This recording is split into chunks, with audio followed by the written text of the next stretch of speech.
मेरा मुल्क मेरा देश मेरा ये वतन, शांति का उन्नति का प्यार का चमन। मेरा मुल्क मेरा देश मेरा ये वतन, शांति का उन्नति का प्यार का चमन। इसके वास्ते निसार है मेरा मन मेरा तन। ए वतन ए वतन ए वतन, जाने मन जाने मन जाने मन। अपने इस जहां को स्वर्ग हम बनाएंगे, कोना कोना अपने देश का सजाएंगे। जश्न होगा जिंदगी का, होंगे सब मगन, होंगे सब मगन। इसके वास्ते निसार है मेरा तन मेरा मन। ए वतन ए वतन ए वतन, जाने मन जाने मन जाने मन। मेरा मुल्क मेरा देश मेरा ये वतन, शांति का उन्नति का प्यार का चमन। मेरा मुल्क मेरा देश मेरा ये वतन, शांति का उन्नति का प्यार का चमन। इसके वास्ते निसार है मेरा मन मेरा तन। नमस्कार बच्चों, आप सभी को रिपब्लिक डे की बहुत बहुत हार्दिक बधाई व शुभकामनाएं। आज हम लोग 76वां गणतंत्र दिवस मना रहे हैं। इसके सब उपलक्ष्य पर आप सभी को मेरी ओर से बहुत बहुत बधाई व शुभकामनाएं। तो दोस्तों, आज के वीडियो में हम लोग बात करेंगे कि मैंने अपना ग्रुप डी का एग्जाम कैसे कोलकाता बोर्ड से क्लियर किया था, क्या थी मेरी उस समय की स्ट्रेटेजी, कैसे मैंने तैयारी किया था, कैसे मैंने साइंस पर पकड़ बनाया था, क्या था मेरा उस समय का रणनीति। तो इन सारी बातों का चर्चा हम लोग बच्चों आज की इस वीडियो में करेंगे। मैं थोड़ा सा मार्कर ले लेता हूं बच्चों।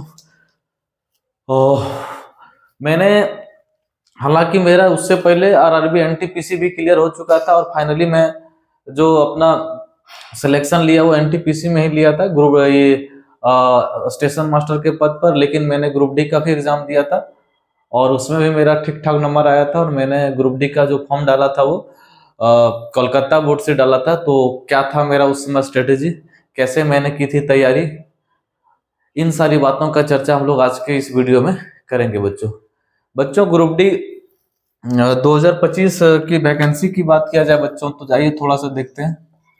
आरआरबी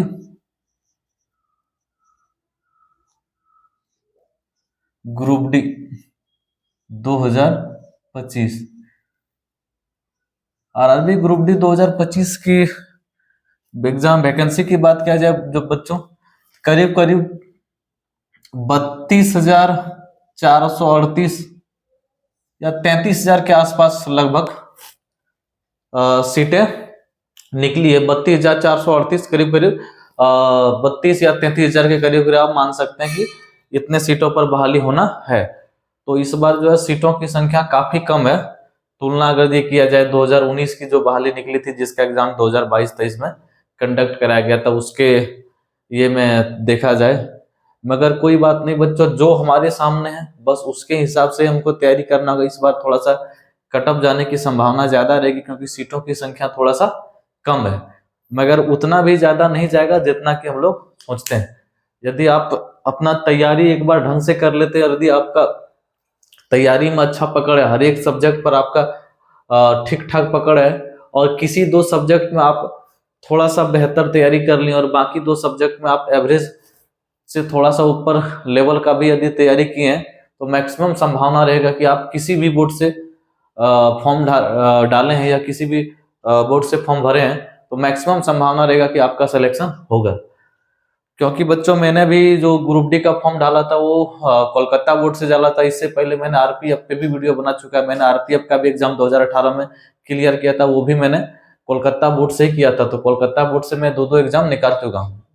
हालांकि कोलकाता बोर्ड को हमेशा डेंजर जोन में रखा जाता है, लेकिन फिर भी मैंने कोलकाता बोर्ड को प्रायोरिटी दिया था, क्योंकि कोलकाता बोर्ड को प्रायोरिटी देने का वजह ये था मेरा ग्रुप डी में, क्योंकि मैंने ये सोचा था कि ग्रुप डी का यदि मेरा ग्रुप डी में सिलेक्शन होता है तो मैं उससे पहले ऑफलाइन में क्लासें ले रहा था, मैं पढ़ा रहा था, तो मेरा ये मानना था और मेरा ये सोच था, तर्क था कि यदि ग्रुप डी से मेरा सिलेक्शन होता है तो मैं किसी तरह अपने घर के आसपास 10-15-20 किलोमीटर के आसपास जो हमारा रेलवे स्टेशन है उधर मैं अपना पोस्टिंग ले लूं और वहां से घर से अप डाउन करके अपना ट्यूशन के साथ साथ नौकरी के साथ साथ ट्यूशन को कंटिन्यू करूं। इसके वजह से मैंने आरपीएफ और ग्रुप डी दोनों के दोनों का जो फॉर्म डाला था वो दोनों का दोनों कोलकाता बोर्ड से डाला था और वहां से दोनों को दोनों में ही वहां से मेरा सिलेक्शन हुआ था। तो क्या था मेरा स्ट्रेटेजी, उनके बारे में बात करेंगे बच्चों आज की इस वीडियो में। तो ग्रुप डी 2025 की बात किया जाए बच्चों तो इसमें 32,438 करीब करीब 32 से 33,000 के बीच में हम बोल सकते हैं कि 32,500 के करीब करीब सीटों की संख्या है। अच्छा बच्चों, सिलेबस की बात किया जाए ग्रुप डी का, तो उसमें क्या क्या पूछा जाएगा बच्चों, तो मैथ जहां से आपको 25 क्वेश्चन पूछा जाएगा बच्चों, रीजनिंग जहां से 25 क्वेश्चन, जनरल साइंस यहां से आपको मैथ से आपको जो पूछा जाएगा वो 25 क्वेश्चन, जनरल साइंस से भी पूछा जाएगा वो 25 क्वेश्चन पूछा जाएगा, और रीजनिंग से 30 क्वेश्चन पूछा जाएगा, और आपका general awareness and current affair इससे 20 क्वेश्चन पूछा जाएगा। टोटल कितना होगा, 25 25 50 30 80 और 20 100, तो 100 क्वेश्चन पूछा जाएगा, 90 मिनट का समय मिलेगा। ये सब बातें आप लोगों को पता है, मैं उम्मीद करता हूँ आप लोग इन सारी चीजों को जानते हैं पहले से ही। बहुत सारा बच्चा तैयारी कर रहा और बहुत सारा बच्चा जो पिछले वैकेंसी में भी अपना एग्जाम दिया और किसी वजह से उसका सिलेक्शन नहीं हुआ, 1-2 नंबर की वजह से छूट गया है, तो वो सब बच्चा भी वीडियो को देख रहा होगा ऐसा उम्मीद करते हैं, और कई सारा नया बच्चा भी देख रहा होगा। तो मैं ये मानकर चलता हूँ कि नया बच्चा जो फॉर्म भरने वाला उसे भी कहीं ना कहीं से ये सब जानकारियां प्राप्त होगा कि 100 क्वेश्चन पूछा जाएगा, जो प्रत्येक क्वेश्चन 1 नंबर का होगा, तो 100 क्वेश्चन 100 मार्क्स का हो जाएगा। तो आपका जो एग्जाम में नंबर होगा वो कितना रहेगा, 100 मार्क्स का एग्जाम लिया जाएगा, 100 मार्क्स का, और समय कितना दिया जाएगा, 90 मिनट का। तो नया बच्चा के लिए थोड़ा सा समय कम हो सकता है 90 मिनट में 100 क्वेश्चन को, क्योंकि वो अभी 10th या इंटर का एग्जाम देकर आता है और पहली बार फॉर्म भरता है ग्रेजुएशन का, तो उसके लिए थोड़ा सा टफ हो सकता है समय का। लेकिन जो पुराना बच्चा जो कई एग्जाम को दे चुका है उसके लिए 90 मिनट का टाइम है। बाकी एग्जामों का तुलना किया जाए, चाहे वो एसएससी का बात किया जाए, बैंकिंग का, उसके तुलना में बात किया जाए तो रेलवे हमें काफी ज्यादा समय प्रोवाइड कराती है तुलना में बैंकिंग और एसएससी और या बाकी एग्जाम की बात किया जाए। तो जो सीनियर बच्चा है जो काफी लंबे समय से तैयारी कर रहा है, जिसका 1-2 नंबर के कारण सिलेक्शन नहीं हो पाया या मेरिट में उसका फाइनल सिलेक्शन नहीं हो पाया, किसी मेडिकल में या किसी अन्य चीजों के कारण उसका फाइनल सिलेक्शन है, तो वो सारा बच्चा के लिए समय का 90 मिनट कमी नहीं होता। और मैं इस बात का दावा कर सकता हूँ यदि नया बच्चा भी है और वो ठीक ठाक मेहनत किया और अच्छे से तैयारी करेगा तो उसके लिए समय का प्रॉब्लम नहीं होगा। और आपने यदि मॉक टेस्ट दिया है और आप मॉक टेस्ट लगातार आप देते रहते हैं तो आपको जो है वो उस चीज का समय का कमी नहीं होगा। समय रेलवे आपको एनफ ठीक ठाक समय प्रोवाइड करते हैं। 90 मिनट का समय जो वो 90 मिनट का समय 100 क्वेश्चन करने के लिए पर्याप्त होता है, उसमें कोई दिक्कत नहीं है। हालांकि आपको ध्यान रखना होगा किसी उल्टे पुल्टे क्वेश्चन में बहुत ज्यादा समय देने की जरूरत नहीं है। यदि किसी 1-2 क्वेश्चन में जो थोड़ा सा टफ है या थोड़ा सा बच्चे को फंसाने का प्रयास के मंशा से रेलवे के द्वारा डाला गया और उस क्वेश्चन के चक्कर में यदि आप पड़ गए तो ही आपको समय की कमी हो सकती है। और कई सारा बच्चा ऐसा करता है जो काफी तेज तराज रहता है, जिसको लगता है नहीं इस बार हमको जो वो सिलेक्शन लेना ही है, और वो उन सारे क्वेश्चन को भी करने लग जाता है जिसको करने के लिए काफी समय की जरूरत होती है, जिसके कारण से अच्छा तेज बच्चा जिसका 99.99% संभावना होता है कि उसका सिलेक्शन होगा, लेकिन इसी कारणों से उसका सिलेक्शन रुक जाता है। और ऐसा कई बार होता है, बहुत बार होता है। पिछले बार भी बहुत सारा बच्चा होगा जो 2019 का वैकेंसी वाला जो 2022-23 में एग्जाम हुआ उसमें उसका यही कारण रहा होगा जिसके कारण उसका सिलेक्शन नहीं हो पाया होगा, और उसे लग रहा होगा कि कई सारा बच्चा जो हम लोगों से थोड़ा सा एवरेज तैयारी किया था उसका सिलेक्शन हो गया और मेरा सिलेक्शन नहीं हो पाया। उसका ये वजह एक रहता है कि आपको जो एग्जाम में उल्टे पुल्टे क्वेश्चन में नहीं फंसना है। यदि कोई क्वेश्चन टफ है या कोई क्वेश्चन ज्यादा समय मांग रहा है तो उसको आपको स्किप करना है, यदि बाद में समय मिले तो फिर आपको उस क्वेश्चन को अटेंड करना है। तो उस सारे क्वेश्चन के पीछे आपको पढ़ने की जरूरत नहीं है। अब दोस्तों सबसे पहले हम लोग तैयारी के बारे में बात कर रहे थे कि मैंने कैसे तैयारी किया था, क्या था मेरा स्ट्रेटेजी। तो बच्चों हम यदि बात करें, यदि तुलना करें आरपीएफ और आरपीएफ एसआई कांस्टेबल का और आरआरबी एनटीपीसी का, तो उससे थोड़ा सा डिफरेंट होता है ग्रुप डी का एग्जाम। क्योंकि ग्रुप डी के एग्जाम में जो है वो पर्सनली इसमें जो सेपरेट साइंस का ये क्वेश्चन जो है, ये 25 क्वेश्चन आरआरबी एनटीपीसी और आरआरबी आरपीएफ एसआई जो वगैरह है उससे अलग करता है। क्योंकि आप एसआई का बात कर लें, ये आरपीएफ एसआई आरपीएफ कांस्टेबल का बात कर लें या एनटीपीसी का बात कर लें, उसमें जो वो अलग से साइंस का क्वेश्चन नहीं पूछा जाता है, जिससे हम लोगों के लिए थोड़ा सा वो आसान होता है। उससे क्या होता है कि साइंस पर थोड़ा सा हम लोग कम भी फोकस करते हैं तो हमारा काम चल जाता है। लेकिन हम ग्रुप डी में यदि साइंस पर कम ध्यान देते हैं तो फिर हमारा सिलेक्शन जो है वो ना के बराबर होने की संभावना रहती है। क्योंकि ग्रुप डी में जो वो साइंस अपने आप में काफी महत्व रखता है, क्योंकि साइंस से जो है वो 25 क्वेश्चन पूछा जाएगा। 25 क्वेश्चन अपने आप में बहुत मायने रखता है। यदि आप सिलेक्शन लेना चाहते हैं तो आपको 25 में कम से कम 15 नंबर, 16 नंबर, 18 नंबर का टारगेट रखना पड़ेगा कि नहीं, हमको किसी भी हालत में 15, 16, 17 नंबर साइंस में लाना है। और इसको लाने के लिए आपको ठीक ठाक मेहनत करने की जरूरत होगी। तो बच्चों बात किया जाए मैथ, तो मैथ से आपको कितना क्वेश्चन पूछा जाएगा? 25 क्वेश्चन पूछा जाएगा। तो आपको मैथ में टारगेट रखना चाहिए कि कम से कम 25 में जो है, यदि आप एवरेज बच्चा हैं तो आप कम से कम 17-18 नंबर लाने का प्रयास कीजिए। और जो तेज तराजर ठीक ठाक वो 23-24 के आसपास पहुंचने का प्रयास करेगा। तो आप 18-19 नंबर तक आप सोच सकते हैं कि नहीं भाई इतना हमको कम से कम लाना है। साइंस में तो आपको थोड़ा सा मेहनत करना होगा। साइंस जो है वो थोड़ा सा टफ रहता है। साइंस में आप एक चीज ये कर सकते हैं बच्चों, साइंस में मैंने जो किया था, मेरा मैथ खैर ठीक ठाक था। मैं मैथ काफी लंबा समय तक कंपटीशन में पढ़ा चुका हूँ, इसलिए मेरा मैथ ठीक ठाक था। तो मेरा जितना भी एग्जाम मैंने दिया था, चाहे वो आरपीएफ का हो, चाहे वो एनटीपीसी का सीबीटी 1 और सीबीटी 2 में सारे के लेवल, सीबीटी 2 में एनटीपीसी का मैंने सारे लेवल को क्लियर किया था। लेवल 2, 3, 5, 6 सारे के सारे एग्जाम को क्लियर किया था।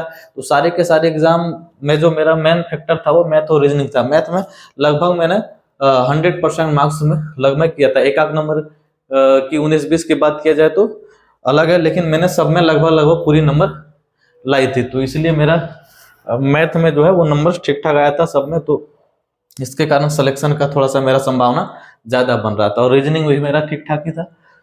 तो इसलिए आपको मैथ में मैथ और रीजनिंग जिसका पकड़ है उसके लिए थोड़ा सा राहत रहता है। लेकिन जिसका थोड़ा सा मैथ रीजनिंग कमजोर है, कोई दिक्कत नहीं, उसे भी थोड़ा सा मेहनत करने की जरूरत है।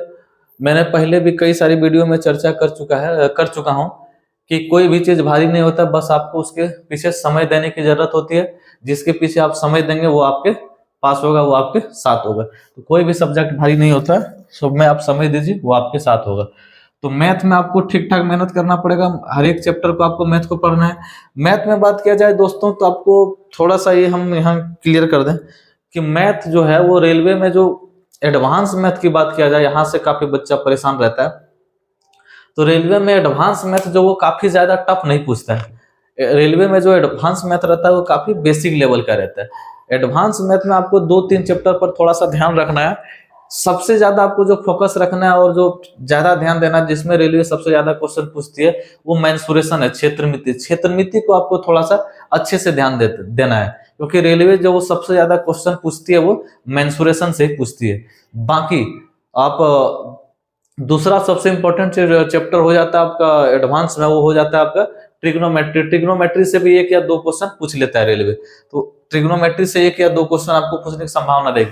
लेकिन याद रखना बच्चों, आपको ट्रिग्नोमेट्री में बहुत ज्यादा हाई लेवल पढ़ने की जरूरत नहीं है। आपको मॉडरेट लेवल तक ही पढ़ना है। मॉडरेट लेवल तक ट्रिग्नोमेट्री पढ़ लेंगे, बस उसके अंदर ही आपका क्वेश्चन आ जाएगा और आप 99.99% उस क्वेश्चन को कर पाएंगे। बाकी बात किया जाए बच्चों आपका ज्योमेट्री का, तो ज्योमेट्री में आपको बहुत ज्यादा मॉडरेट लेवल भी आपको पढ़ने की जरूरत नहीं, बस आप बेसिक ज्योमेट्री पढ़ना, आपको जो है वो बेसिक ज्योमेट्री पढ़ना है। क्योंकि रेलवे जो है वो ज्योमेट्री से वो बेसिक लेवल का क्वेश्चन पूछता है। एक चैप्टर जिसमें थोड़ा सा आपको ध्यान देना है, क्योंकि कई सारा बच्चा जो है वो अच्छा तैयारी होने के बावजूद भी थोड़ा सा स्किप करता है, उस चैप्टर का नाम है कोऑर्डिनेट ज्योमेट्री। कोऑर्डिनेट ज्योमेट्री जो है वो उसको आपको स्किप करने की जरूरत नहीं। कोऑर्डिनेट ज्योमेट्री को आपको थोड़ा सा पढ़ना है। मैंने देखा है कि पिछले 4-5 साल में जो भी रेलवे अपना एग्जाम कंडक्ट करा है उसमें कोऑर्डिनेट ज्योमेट्री का 1 या 2 क्वेश्चन को डालता है। तो यहाँ आप कोऑर्डिनेट ज्योमेट्री जो है वो बहुत ही आसान चैप्टर है, आप बस 1 या 2 दिन का समय देंगे तो यहाँ से आपका 1 या 2 नंबर है वो जो पूछा जाएगा वो 100% आप कर पाएंगे। तो इसलिए आपको थोड़ा सा कोऑर्डिनेट ज्योमेट्री को ध्यान देना है बच्चों। नेक्स्ट बात किया जाए दोस्तों, एक प्रोबेबिलिटी चैप्टर होता है, उसमें थोड़ा सा आपको ध्यान देना। प्रोबेबिलिटी से भी प्रायिकता जो चैप्टर है वहां से भी रेलवे कभी एक आध क्वेश्चन पूछ लेता है, तो उसमें थोड़ा सा आपको क्या करना है, ध्यान देना है। तो प्रायिकता को थोड़ा सा आपको ध्यान देना है, प्रायिकता से भी रेलवे एक आध 2 क्वेश्चन कभी कभी पूछ लेता है। उसके बाद कौन सा चैप्टर पर आपको ध्यान देना चाहिए, एक है आपका नेक्स्ट चैप्टर आपका नॉर्मल जो हम लोग पढ़ते हैं अर्थमेटिक्स में, वो सारे चैप्टर को तो आपको कंप्लीट करना ही करना है। लेकिन ये जो आपका चैप्टर है, मैंने 3-4 चैप्टर जिसके बारे में डिस्कस किया, उसमें आपको बहुत ज्यादा गहराई से पढ़ने की जरूरत नहीं है, आपको बेसिक लेवल का पढ़ना है। थोड़ा सा आपको जो वो ज्योमेट्री को जो है ज्योमेट्री बोल रहे हैं, ट्रिग्नोमेट्री को बेसिक से थोड़ा सा ऊपर पढ़ना है, और आपका क्षेत्रमिति जो मेंसुरेशन है उसको थोड़ा सा मॉडरेट लेवल में आपको तैयारी करना है, क्योंकि रेलवे जो वो सबसे ज्यादा जो एडवांस क्वेश्चन पूछता है वो मेंसुरेशन से ही पूछता है। तो इसलिए मेंसुरेशन पर थोड़ा सा कमांड बनाना।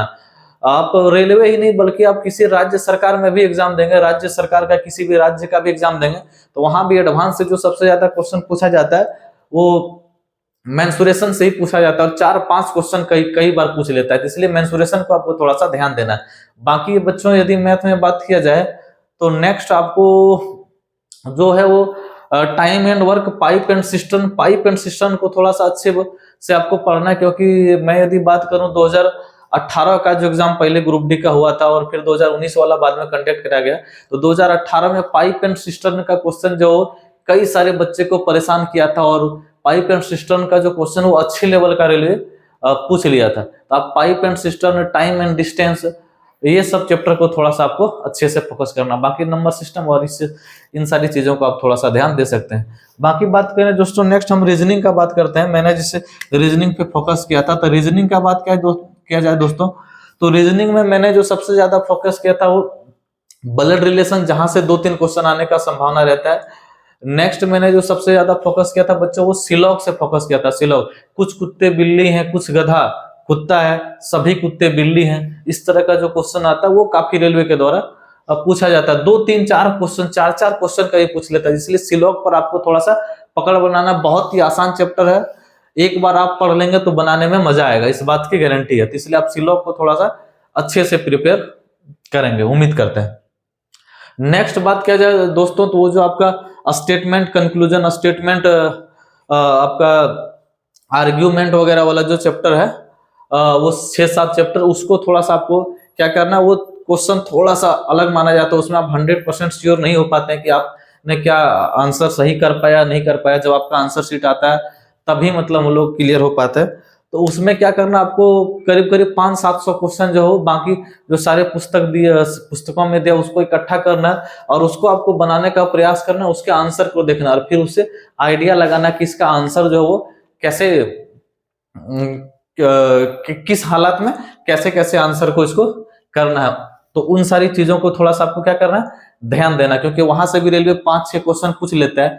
और अभी हम सब सही मायने में देखें रेलवे में, तो मैथ और रीजनिंग की बात किया जाए तो मैक्सिमम बच्चा जो मैथ रीजनिंग का पकड़ रखता है उसमें से 99% आपको बच्चा ही बोलेगा कि रेलवे पिछले 5-6 साल में जो एग्जाम लिया है उसमें मैथ के तुलना में थोड़ा सा रीजनिंग को ज्यादा अच्छा लेवल रखा है। इसलिए रीजनिंग को हल्के में नहीं लेना बच्चों, रीजनिंग को थोड़ा सा ज्यादा फोकस देना है, और रीजनिंग में ही सबसे ज्यादा आपका नंबर भी है, 30 नंबर है। इसलिए आपको टारगेट रखना है कि 25, 26, 27 नंबर तक रीजनिंग में ये लाना है, और उतना लाना है तो आपको ठीक ठाक मेहनत करना है। सीरीज भी काफी अच्छे लेवल का रेलवे पूछ लेता है। सीरीज से तो खैर हमें बहुत ज्यादा डर लगता है, सीरीज हमें हमेशा परेशान किया है, हो सकता है आपको परेशान ना करे यदि आपका तैयारी बेहतर हो, इसलिए आप बेहतर तैयारी कीजिए। सीरीज जो है वो अच्छा है, रेलवे 3-4 सीरीज का क्वेश्चन जो वो पूछ ही लेता है, तो सीरीज पर भी थोड़ा सा आपको ध्यान देना। नॉन वर्बल पर ध्यान देना, नॉन वर्बल का 5-6 क्वेश्चन भी पूछा जाता है, थोड़ा सा आपको नॉन वर्बल पर भी ध्यान देना है। और नॉन वर्बल के लिए आपको पर्सनली ये करना है, जब आपका एग्जाम आ जाएगा, जब एग्जाम आपका 15-20 दिन बचेगा, तो यदि आपके पास लैपटॉप या कंप्यूटर का सुविधा है, आप लैपटॉप या कंप्यूटर से 15-20 टेस्ट आप देने का प्रयास कीजिएगा। यदि नहीं है तो आसपास में कोई कैफे वगैरह है तो वहां जाकर उनसे बात कीजिए और 15 से 20 टेस्ट आप ग्रुप डी का किसी भी प्लेटफॉर्म का आप परचेज करके उसमें जाकर दीजिए। उससे क्या होगा कि एक हम लोग जो मोबाइल में देते हैं और एक जो हम लोग लैपटॉप में देते हैं, दोनों में जो बनाने का तरीका रहता है, क्वेश्चन को अटेम्प्ट करने का तरीका रहता है, वो थोड़ा सा डिफरेंट रहता है। जब हम लोग मोबाइल में प्रैक्टिस करके जाते हैं और जब हमको कंप्यूटर वहां मिलता है तो उसमें कंप्यूटर में जो वो थोड़ा सा ज्यादा टाइम हम लोग लेते हैं, कंप्यूटर में करने में थोड़ा सा हमको ज्यादा समय लगता है। और वही बच्चा, जो बच्चा पहले से ही कंप्यूटर में प्रैक्टिस करके जाता है, वो थोड़ा सा समय को बचा के ले जाता है। तो लास्ट में आपको थोड़ा सा क्या करना है, यदि पॉसिबल हो, ऐसा नहीं है कि जरूरी करना ही है, वैसा कोई मैंने खुद जो है वो मोबाइल से ही टेस्ट दिया था, लेकिन बाद में मैंने जो साइको का एग्जाम दिया था उसमें लैपटॉप से मैंने तैयारी की थी, तो उसका समझ में उसका बहुत ज्यादा इफेक्ट पड़ा था। तो एनटीपीसी का जो ये, क्योंकि उसमें जो है साइको में वो बहुत कम समय रहता है, इसलिए उसमें तो लैपटॉप का जरूरत होता ही होता है। यदि संभव हो तो आप लैपटॉप का यूज करें, या कंप्यूटर का नहीं संभव है तो कोई दिक्कत नहीं, आप जो है वो मॉक टेस्ट आप अपना फोन से ही दे सकते हैं। तो रीजनिंग में आपको क्या करना है, नॉन वर्बल को भी थोड़ा सा ध्यान देना। साइंस की बात किया जाए बच्चों, 25 नंबर का आएगा, तो 25 में आप मानकर चलिए कि 25 में से आपका सबसे ज्यादा जो क्वेश्चन पूछा जाएगा वो बायोलॉजी से पूछने का संभावना रहता है। ये किसी भी एग्जाम में, आप किसी भी कंपटीशन एग्जाम में आप चले जाएंगे तो आपको मिलेगा कि सबसे ज्यादा जो क्वेश्चन का वेटेज रहता है वो किसका रहता है, बायोलॉजी का। तो इसलिए बायोलॉजी मान लेते हैं कि 25 क्वेश्चन है, 25 में आप मानकर चलिए कि 10 क्वेश्चन जो आपको पूछा जाएगा वो बायोलॉजी से ही पूछा जाएगा। बाकी केमिस्ट्री और फिजिक्स का बात किया जाए बच्चों, तो केमिस्ट्री से हम मान लेते हैं 7 क्वेश्चन, 8 क्वेश्चन फिजिक्स से, तो केमिस्ट्री से थोड़ा सा वेटेज कम रहता है। लेकिन बच्चों आपको फिजिक्स और केमिस्ट्री से जो है वो रेलवे की ग्रुप डी एग्जाम में 3-4 जो है वो आपका न्यूमेरिकल क्वेश्चन भी पूछ लेता है। आपको न्यूमेरिकल क्वेश्चन भी तैयार करके जाना है, न्यूमेरिकल को भी आपको ये करना है। और न्यूमेरिकल बहुत आसान होता है बच्चों, आपको मुश्किल से 2 से 300 क्वेश्चन अटेम्प्ट करना है, 2 से 300 क्वेश्चन को आपको प्रिपेयर करना है। और 2 से 300 क्वेश्चन आप प्रिपेयर करेंगे तो आपका जो 3-4 नंबर का न्यूमेरिकल आएगा वो आप आराम से कर लेंगे, वो आराम से वहां से नंबर आप ले जाएंगे।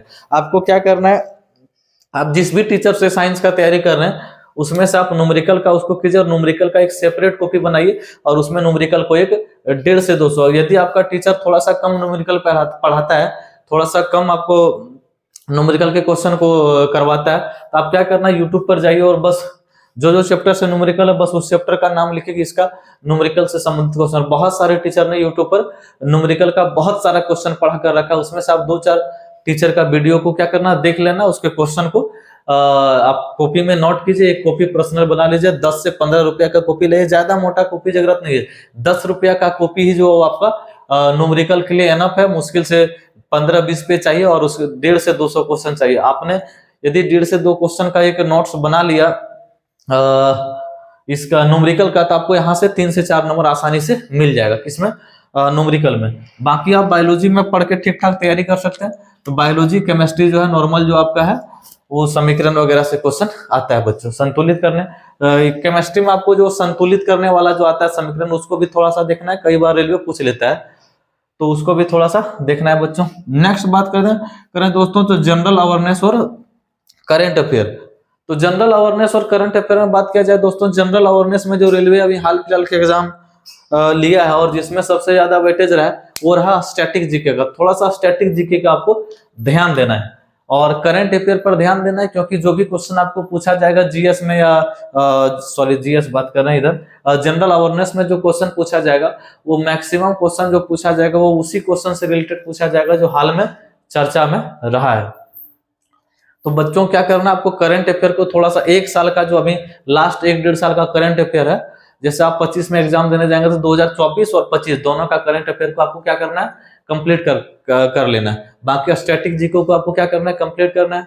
बाकी जनरल अवेयरनेस में आप शॉर्टकट उतना ज्यादा समय नहीं देना चाहते हैं तो फिर आप पॉलिटी जो है वहां से 3-4 क्वेश्चन आपको पूछा जाएगा, और पॉलिटी बहुत ही आसान चैप्टर है, बहुत ही आसान विषय है, इसमें आप कम समय देकर अच्छा मार्क्स ला सकते हैं। आप पॉलिटी यहाँ से पढ़ लीजिए, ज्योग्राफी को आप पढ़ सकते हैं। हिस्ट्री में आपको सबसे पहले जो अभी अभी जो ट्रेंड में है वो आप मॉडरेट मॉडर्न इंडिया को थोड़ा सा अवॉइड करके सबसे ज्यादा जो आपको ध्यान देना अभी वो आपको आधुनिक आधुनिक भारत जो आपका है और आपका जो प्राचीन भारत है इसमें थोड़ा सा ज्यादा ध्यान देना है, क्योंकि अभी जो है ज्यादा क्वेश्चन आ रहा है। जो आप देखेंगे पिछले 5-6 साल का रेलवे का पेपर, उसमें आपको देखने का मिलेगा कि रेलवे जो सबसे ज्यादा क्वेश्चन पूछ रहा है वो आधुनिक भारत से पूछ रहा है और आपका प्राचीन भारत से पूछ रहा है। थोड़ा सा जो आपका मध्यकालीन भारत है वहां से थोड़ा क्वेश्चन की संख्या जो है वो कम कर दी गई है। पढ़ना आपको उसको भी है, लेकिन प्रायोरिटी जो है वो ज्यादा सबको सबसे ज्यादा आपको किसको देना, आधुनिक भारत को देना है और प्राचीन भारत को देना है। प्राचीन भारत में बहुत ज्यादा चैप्टर है नहीं, आपको 3-4 चैप्टर पढ़ लेंगे तो आपका काम बन जाएगा। एक धार्मिक आंदोलन, बौद्ध धर्म, जैन धर्म पढ़ लेना है, आपको मौर्य साम्राज्य पढ़ लेना है, ये कुछ सिंधु घाटी सभ्यता, ये 3-4 चैप्टर है वो आपका थोड़ा सा ज्यादा VVI है। बाकी आप नॉर्मल ये कर सकते हैं, स्किप कर सकते हैं। बाकी बात किया जाए बच्चों, इसमें आप इकोनॉमिक्स में थोड़ा बहुत पढ़ सकते हैं, जो जो आपको ये लगे। बैंकिंग वगैरह के बारे में थोड़ा सा चीज जो है वो सबको आप कवर कीजिए, और बाकी थोड़ा सा आपको समय मिले तो बाकी सब्जेक्ट को भी आपको देख लेना। तो ये तो सारा था बच्चों तैयारी करने का तरीका, और मैंने इस हिसाब से ही तैयारी की थी। आगे बच्चों नेक्स्ट बात किया जाए बच्चों टेस्ट का, तो मॉक टेस्ट का बात किया जाए बच्चों, तो जो बच्चा ऑलरेडी तैयारी कर चुका है, दूसरी बार ग्रुप डी का एग्जाम दे रहा है, पिछली बार किसी वजह से नहीं हुआ था, तो उससे मेरा यही अनुरोध रहेगा कि अभी आप जो वो कम से कम 2 मॉक टेस्ट को आप अटेम्प्ट करना है हर सप्ताह में। सप्ताह में आपको 2 मॉक टेस्ट देना है, उसको एनालिसिस करना है कि क्या कौन सा चैप्टर से क्वेश्चन बन पा रहा है, कहाँ से क्वेश्चन छूट पा रहा है। जो क्वेश्चन छूट रहा है उसको थोड़ा सा आपको क्या करना है, जाके देखना है, पढ़ना है, ध्यान देना है। और जो बच्चा नया है उससे मैं ये कहना चाहूंगा, आपको अभी 2 महीना तक कोई भी मॉक टेस्ट देने की जरूरत नहीं है। आप 2 महीना तक थोड़ा सा पढ़िए सब्जेक्ट को, उसके बाद 2 महीना के बाद आपको क्या करना है, फिर मॉक टेस्ट देने का स्टार्ट करना है। और फिर आपको कहाँ मॉक टेस्ट देना, और फिर 2-2 ही मॉक टेस्ट देना। आपको घबराना नहीं है, कम नंबर आएगा 15-20 नंबर 30 नंबर, तो आपको घबराने की जरूरत नहीं है। आपको बस ये फोकस करने की जरूरत है कि क्या आपसे उस चैप्टर का क्वेश्चन बन पा रहा है जो आपने पढ़ लिया है। यदि उस चैप्टर से भी क्वेश्चन नहीं बन पा रहा तो थोड़ा सा आपको उस चैप्टर को रिविजन करने की जरूरत है, रिविजन पर थोड़ा सा फोकस करने का जरूरत है, रिविजन पर ध्यान देने की जरूरत है। फिर धीरे धीरे जैसे जैसे आप पढ़ते जाएंगे आपका मार्क्स बढ़ेगा। बाकी पुराना जो अभी वो आप क्या करेंगे, अभी से ही वो 2 मॉक टेस्ट देना स्टार्ट कीजिए, और जब एग्जाम का आपका आखिरी 2 महीना बचेगा तो उसमें आपको क्या करना है, मॉक टेस्ट जो है वो 3 मॉक टेस्ट कर देना है। और एग्जाम का आखिरी मंथ जब बचेगा उसमें आपको per day 1 mock test, minimum 1 set per day आपको लगाना है। तो इस हिसाब से आप मॉक टेस्ट से फायदा हमें ये मिलता है, एक तो कई सारा बहुत सारे क्वेश्चन को हम लोगों को देखने का मौका मिलता है, क्वेश्चन कैसे पूछा जाता है वो भी जानने का मौका मिलता है। और तीसरा ही होता है कि टाइम मैनेजमेंट कैसे एग्जाम में करना है, ये सबसे बड़ा चीज हमको वहां सीखने का मिलता है कि टाइम मैनेजमेंट कैसे करना है। यदि आप मॉक टेस्ट नहीं लगाते हैं, डायरेक्ट एग्जाम में चले जाते हैं, तो आपके पास बहुत सारा नॉलेज है, आप सारे चीज आपने पढ़ लिया, लेकिन फिर भी आप वहां एग्जाम में नहीं कर पाएंगे। क्यों? क्योंकि आपके पास वो अनुभव नहीं रहेगा कि क्वेश्चन को कैसे अटेम्प्ट करना है, क्योंकि आपके माइंड को वो सेट नहीं रहेगा कि कितना स्पीड से हमको क्वेश्चन को करके जाना है, ताकि हम फाइनल 100 नंबर तक क्वेश्चन को कर पाएंगे। तो इसलिए आपको मॉक टेस्ट देना जरूरी है। मॉक टेस्ट से हमें ये पता लगता है कि हमें किस हिसाब से किस क्वेश्चन को अटेम्प्ट करना है और कितना समय किस क्वेश्चन पे देना है। इन सारी चीजों का अनुभव जो हमें मिलती है वो मॉक टेस्ट से ही मिलती है। तो बच्चों उम्मीद करते हैं कि आपको ये सेशन में सारी चीजें समझ में आया होगा कि कैसे ग्रुप डी का जो एग्जाम की तैयारी करना है, किस हिसाब से मैंने तैयारी की थी, कैसे मैंने फोकस किया था कि मैथ में थोड़ा सा, रीजनिंग में और जीएस में कैसे मैंने जनरल साइंस में प्लानिंग किया था, और इधर जनरल अवेयरनेस में पॉलिटी वगैरह पर कैसे ध्यान देके करंट अफेयर को मैंने अपना एग्जाम क्लियर किया था। तो उम्मीद करते हैं बच्चों आपको समझ में आएगा। मिलते हैं अगली वीडियो में बच्चों, तब तक के लिए बहुत बहुत धन्यवाद। जय हिंद, वंदे मातरम। आप लोगों को एक बार फिर से रिपब्लिक डे की बहुत बहुत हार्दिक शुभकामनाएं व बधाई। आपका दिन शुभ हो, मेहनत करते रहिए। जय हिंद, वंदे मातरम। Thank you.